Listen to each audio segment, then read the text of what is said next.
रामलीला का यह पंडाल मन भर तालियां उठाकर बुलाए पहले कवि को, जिनका नाम है दिनेश बाबा।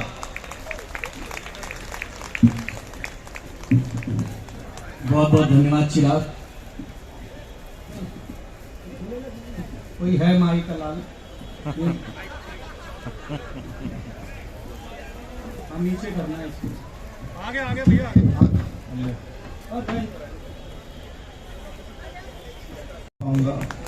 बहुत अच्छे। हाँ, लेकिन आप अच्छे लोग हैं। मेरा चेहरा मुख्यमंत्री से मिलता जुलता ऐसा बताया गया। एक ही समानता है बस, लेकिन एक अंतर भी है मेरे और माननीय मुख्यमंत्री जी में। वो अंतर ये है कि वो घर के बाहर झाड़ू लगाते हैं। बहुत अच्छे। और आपकी तालियां बता रही कि आपका भी हालत घर में ठीक ठाक नहीं है। मैं काम करा लूंगा, चिंता न करना। जितने लोग बैठे हैं सबको प्रणाम। आप सचमुच सुनने आए हो, राम के मंच पे हैं। मैं जहां से आता हूं वहां गणेश उत्सव बहुत धूमधाम से होता है। मैं यहाँ हूँ, यहाँ रामलीलाएं धूमधाम से होती हैं, तो मैं गणेश उत्सव को तरफ से रामलीला मंडलों को प्रणाम करता हूँ, राम को प्रणाम करता हूँ। इससे बेहतर हमारी महाराज देखिए, यहाँ जो महिलाएं बैठी हैं उनको विशेष प्रणाम इसलिए है, हम पुरुष स्वच्छता में भरोसा करते हैं। चिराग भाई, हम सलून से बाल कटा के दाढ़ी बना के आते हैं तो आते ही हम नहाते हैं, हम होते हैं पुरुष। अगर आपने किसी महिला को ब्यूटी पार्लर से आने के बाद मुंह धोते हुए भी देखा हो तो ताली बजा के बताओ, मैं ठीक कर दूंगा, चिंता नहीं करना। मुझे बहुत अच्छा लगता है। लेकिन एक बात है, चिराग जैन जी, सुरेंद्र जी ने कहा कि दिनेश भाई आपको आकर के हंसाना है जनता जनार्दन को। बहुत अच्छा लगा। एक ट्रे में 3 समोसे लेकर के आए हैं भाई। उनमें से तुम्हारे लिए एक भी नहीं है, तय मानना। अच्छा चलो ठीक है भाई, इसी समय लाओगे क्या सब? चलो ठीक है। मैं एक कविता का रंग भी रखना चाहता हूँ, आप मेरे हो जाए। कविता कान का नहीं ध्यान का विषय है, क्योंकि ये कविता का रंग जब हरिवंश राय बच्चन की कलम में उतरा तो उन्होंने लिखा, रंग बरसे भीगे चुनर वाली, ये रंग आस्था की चौखट पर आया तो मीरा ने गाया, श्याम पिया मोरी रंग दे चुनरिया, ऐसी रंग दे कि रंग नहीं छूटे रामा, धोबिया धोए चाहे सारी उमरिया। ये रंग फिल्मी पर्दे पर आया तो सुनील साहब ने गाया कि रंग और नूर की बारात किसे पेश करूं, ये मुरादों की हंसी रात किसे पेश करूं। ये रंग शायरी में आया तो शायर ने लिखा, इसी रंग रंग में रंग है, तुझे रंग रंग में रंग दिया, मेरा रंग आया है रंग पर, तेरा रंग चढ़ के उतर गया। ये रंग कविता में आया तो कवि ने लिखा, इस रंग बदलती दुनिया में मैं रंग बेचता हूँ और एक एक हाथ खुले आजादी के 75 वर्षों में। ये रंग जब 18 साल के नौजवान के सर चढ़ करके बोला तो गली गली में भगत सिंह ने गाया, मेरा रंग दे बसंती। क्या बात है, क्या बात है, क्या बात है, क्या बात है। ये कविता का रंग है। हाँ, प्यार करिएगा, इसे इज्जत दीजिएगा, मुझे अच्छा लगेगा। हाँ, एक आदमी ने मुझे देख करके सीटी बजाई है, इससे पता चलता है कि यहाँ पुरुषों से भी प्रेम किया जाता है। हाँ, महिलाओं से नहीं। हाँ, अच्छा लगे। कि हम बताएं, हम 5 साल के थे तो हमारे पिताजी हमें स्कूल में जमा कराने ले गए। जमा कराने? पहले जमा ही होते थे, अपने मन से कौन जाता था। हाँ, ऐसे बगीचे में स्कूल लगा हुआ, ऐसे मास्टर जी बैठे हुए, ऐसे हम खड़े, ऐसे पिताजी खड़े। मास्टर साहब ने पिताजी से पूछा, किसका लड़का है? तो मेरे पिताजी भावुक हो गए, बोले मास्टर साहब आपका ही है। अब मैं टेंशन में कि जिसको मैं 5 साल से बाप समझ रहा हूँ वो तो अपना है नहीं। बात अच्छी कर रहा हूँ। पूरे पांडाल में 6 लोगों को समझ में आ रही है, मेरी पेमेंट उनको समर्पित है। हाँ, बस बजा दो एक बार, मजा आ रहा है आप यार, सारे लोग हाथ उठा के बजाओ, जय श्री राम। हाँ, बहुत अच्छा लगा साहब, बहुत अच्छे से आप सुन रहे। पहले दिन ही ब्लैक बोर्ड पर मास्टर ने लिखा हिंदी, हिंदी के बगल में एक बिंदी लगाई। तो मैंने मास्टर से पूछा, ये बिंदी क्या है? मास्टर ने कहा, ये अनुस्वार है। हमने कहा सर, हमने रविवार सुना, सोमवार सुना, मंगलवार सुना, ये अनुस्वार क्या होता है? मास्टर ने कहा, ये हिंदी का श्रृंगार है। हाय हाय। हम घर आए तो हमारी चाची ने बड़ा सा अनुस्वार लगा रखा था। हमने चाची से पूछा, ये क्या है? चाची ने बोला, बेटा ये चाचा हैं। हम सही बता रहे हैं आपको। हम कंफर्म करने के लिए भाभी के पास गए, भाभी ये क्या है? बोले बाबू ये भैया हैं। हमारा माथा खराब हो गया। हम शाम को वहां वॉशिंग में मुंह धो रहे थे तो देखा चाचा नल की टोटी से चिपका हुआ, वॉश बेसिन के आईने से चिपका हुआ है। चाचा को जब मैं कमोड पे चिपका हुआ पाया हाय, भाई हाय। साहब, इतनी दुर्दशा एक दिन में चाचा की मैंने कभी नहीं देखी। वाह बच्चे। और आपने ताली नहीं बजाई तो वही वाली दुर्दशा मेरी भी हो सकती है। हाँ। सही बता रहा हूं, आप क्या बढ़िया सुन रहे हैं। मैं आपको बताऊं, मुझे पहली बार सुनील शर्मा जी अमेरिका ले गए। अमेरिका में गया तो एयरपोर्ट बहुत बड़ा था, वहां पर समझ में नहीं आ रहा था कि पानी कैसे पीना है। तो आदरणीय चाचा जी आए, बोले पद्मश्री हैं, तो उन्होंने थपथपाया, बोला पानी पीने के, बोला हाँ। बोले यहाँ इंडिया का कैसा नल नहीं मिलता है, यहाँ ऐसे बटन दबाओ, एयरपोर्ट पे था वो, ऐसे बटन दबाओ, ऐसे पानी आएगा, पी लेना। दिल्ली वालों, मैंने बटन दबाया, पानी आया, कुत्ते जैसा पानी पिया उस समय। आप एयरपोर्ट पे कभी पानी पिए हो तो महसूस किएगा कि किस तरीके से पीना पड़ता है। अच्छा, मैं एक बात बताऊं, रामलीला का मंच है, 100 वर्ष पुराना मंच है, 3 पीढ़ी पुराना, मतलब मैं 3 पीढ़ी, मेरे पिताजी, दादाजी, बाबा जी, आज तो उस जमाने का मंच है।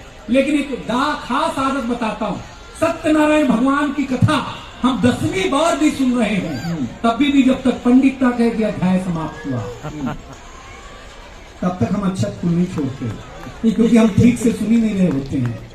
तो आपने अगर 100 वर्ष पूर्व कवि सम्मेलन ठीक से सुन लिया होता तो आज ये कराने की नौबत ही नहीं आती। अध्याय समाप्त हुआ। हाँ बस मैं कहूँ अध्याय समाप्त। यमुनाधर त्रिपाठी मेरे गांव से मुझे सुनने आए, तो मेरे गांव अच्छा संदेश देगा। एक अंग्रेज आया, बोले क्या तुम्हारा हिंदुस्तान? तो मैं तुलसी माता के पौधे के पास ले गया, उसने तुलसी माता के पौधे का पत्ता पत्ता उखाड़ करके अलग कर दिया, बोले ये तेरी माता। अब मेरे अंदर का हिंदुस्तान जगा। मैं उसको एक खुजली के पेड़ के पास लेके लौटा। मैंने कहा पिताजी से मिलो।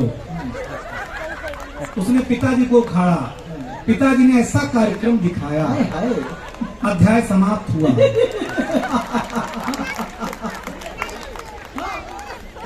आपको किसी अंग्रेज को तकलीफ देनी है, कुछ मत करो, घर बुलाओ, कुर्ता पिजामा पहनाओ, पिजामे के नारे को 3 गांठ ज्यादा लगाओ, फिर उसको गर्म दूध पिलाओ, फिर ठंडा पानी पिलाओ, फिर चिल्ड एसी में बिठाओ। 25 मिनट बाद जो आपातकालीन परिस्थिति निर्मित होगी, अंग्रेज खुद ही कहेगा अध्याय समाप्त हुआ रे भाई। अब आपका अगर मन तक पहुंचा हूं तो मेरी थकान दूर करने के लिए, मुंबई तक जाने के लिए एक बार तालियां बजाए, मैं कविता सुनाता हूं। स्वागत स्वागत स्वागत मिलेगा। सुनिएगा एक नई कविता सारे व्यवस्था मंडल को कि प्रधानमंत्री आवास योजना के अंतर्गत एक शख्स ने अर्जी लगाई, बोला एक मकान हमको भी चाहिए भाई। अधिकारी ने नजर उठाई, बोला अगर चाहिए मकान तो बताइए अपना नाम। शख्स बोले राम। अधिकारी बोला पिता का नाम बताएं। राम जी बोले दशरथ लिख दिया जाए। अधिकारी बोला पता अयोध्या मत बता देना, वरना अस्तित्व ही खो बैठोगे। अभी तक तो मंदिर के लिए ही तड़प रहे थे, सरकारी आवास से भी हाथ धो बैठे। क्या बात है, वाह वाह वाह वाह। अभी तक तो मंदिर से ही तड़प रहे थे, सरकारी आवास से भी हाथ धो बैठेंगे। राम जी बोले जब अयोध्या है तो अयोध्या ही बताऊंगा, और कहीं क्यों जाऊंगा। अधिकारी बोला लगता है रामलीला के सताए हुए हो, हाय हाय, या तो पागल खाना समझ के आए हुए हो। राम जी बोले न रामलीला का सताया हुआ हूँ, न पागल खाना समझ के आया हुआ हूँ। ये 2 पंक्ति कलेजे पे ठस करके लगे तो बताना, न रामलीला का सताया हुआ हूँ, न पागल खाना समझ के आया हुआ हूँ। आप तो मेरी अर्जी पर ध्यान दे दें, हूँ तो मैं राम, पर आप आम आदमी समझ के ही मकान दे दें। क्या कहने, वाह वाह वाह वाह। हूँ तो मैं राम, वाह वाह। पर आप आम आदमी समझ के ही मकान दे दे। अधिकारी बोला वाह वाह राम जी, न धनुष है न बाण है, आप राम हो, इस बात का क्या प्रमाण है? क्या कहने। राम जी बोले सब कुछ तो प्रमाण का ही खेला है, प्रमाण के ही चलते तो मंदिर निर्माण को इतने दिनों तक खेला है, इतने दिनों तक खेला है।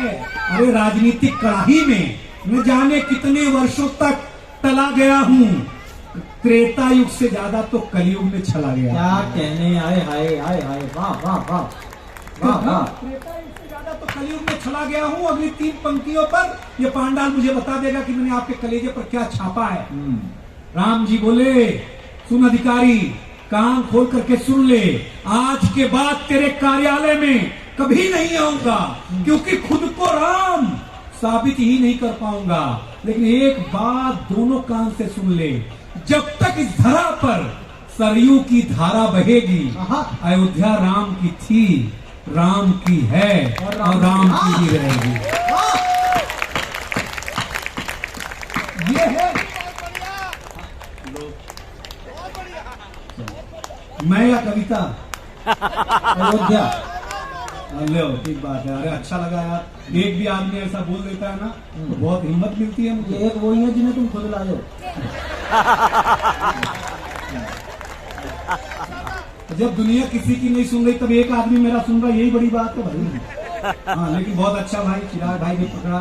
चिराग भाई बहुत अच्छे इंसान है, ये संचालन कर रहे हैं, मैं कविता पढ़ रहा हूँ, ये लोग पीछे से सुन रहे हैं, आगे से दाद मिल रही है। इससे बढ़िया कोई बात हो नहीं सकती भाई साहब, मैं सच बताता हूँ आप लोगों को। लेकिन दुनिया अपने तरीके से चलती है। आपको बड़े बड़े कवियों को सुनना है, इनसे मैं छोटा हूँ कद में। अच्छा हाँ बड़ा आदमी मैं भी हूँ, लेकिन आप लोग सचमुच बहुत अच्छा सुन रहे, इसलिए आपको सुना करके एक और कविता भी ना। अच्छा देखो ये आदमी बहुत अच्छा। मेरे को पहली बार चिराग 5 स्टार होटल में ले गए, पहली बार। अच्छा हमारी शादी हुई तो हम सुनील शर्मा जी को फोन किए कि हमारी शादी हो गई है, मैं क्या करूं? बोले काम कर, बहू को लेकर के हरिद्वार जा। मैंने कहा शादी हुई है, श्राद्ध नहीं हुआ है। हाँ वो लेके गया तो रामदेव जी मिल गए। रामदेव जी ने जो पहला योग सिखाया, अगर आपके काम का हो तो बताना। मेरी बीवी को सामने बिठाया और पूछा कि बच्चा शादी को कितने साल हो गए? मेरी बीवी ने कहा महाराज बाबा जी 3 महीना हुआ है। बाबा ने कहा आज का पहला योग सीखो, सांस को कंट्रोल करो। वो आके मेरी माँ को करने लग गई। मैंने कहा सांस बोला, सांस थोड़ी बोला है। बीबी बोली जो जल्दी फायदा करेगा उसी को न करेंगे। अध्याय समाप्त हुआ। हाँ दूसरे दिन वापस ले गया, बोली बाबा आज कुछ और योग सिखाओ। बाबा ने कहा कल बताया था ना सांस को कंट्रोल करो, आज दूसरा योग सीखो, सांस को बाहर छोड़ो। छुड़वा दी। हाँ छुड़वा दिया, मैं बता रहा हूँ आपको। आपका दिल्ली और खास करके ये रामलीला की तारीफ करता मैं भी बाहर आ रहा था, इतना जाम था कि पूछिए मत, इतना जाम था। बाहर आ रहा तो देखा एक आदमी ने, समिति का ही होगा, एक कुत्ते को बिस्किट खिलाया।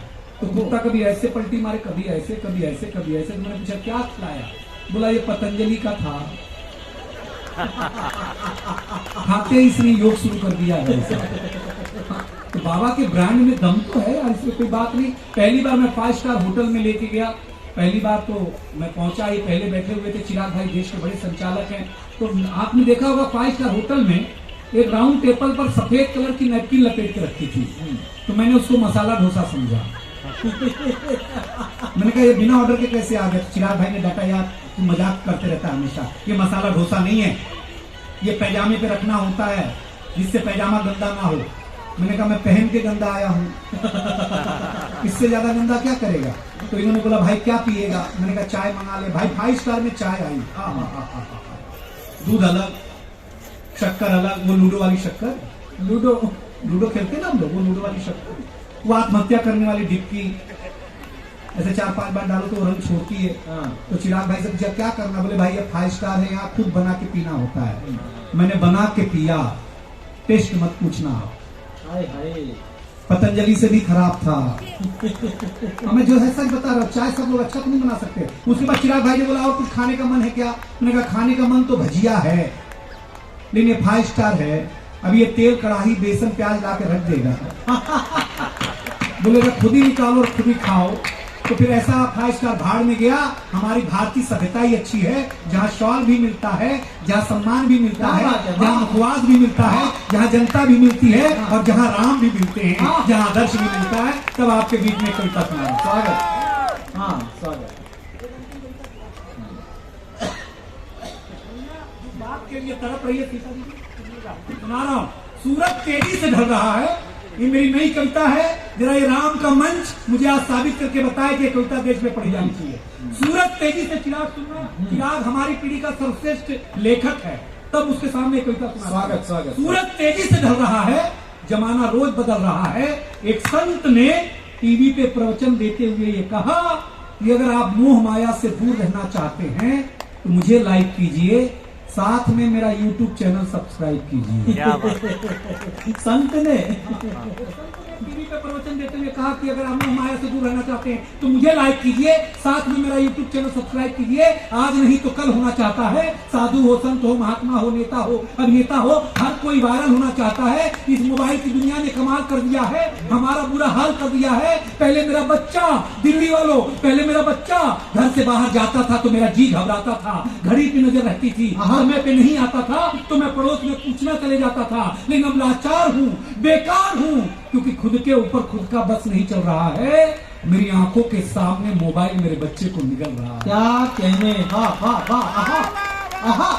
मेरी आंखों के सामने मोबाइल मेरे बच्चे को निगल रहा है। न मैं चिल्ला रहा हूँ, न किसी को बुला रहा हूँ। इस घटना ने मुझे परेशान कर दिया है। अभी मैंने अपने बच्चे का बचपन देखा भी नहीं, इस मोबाइल की दुनिया ने उसे जवान कर दिया। क्या कहने, हाय हाय, मोबाइल की दुनिया ने उसे वाह। जवान कर दिया है।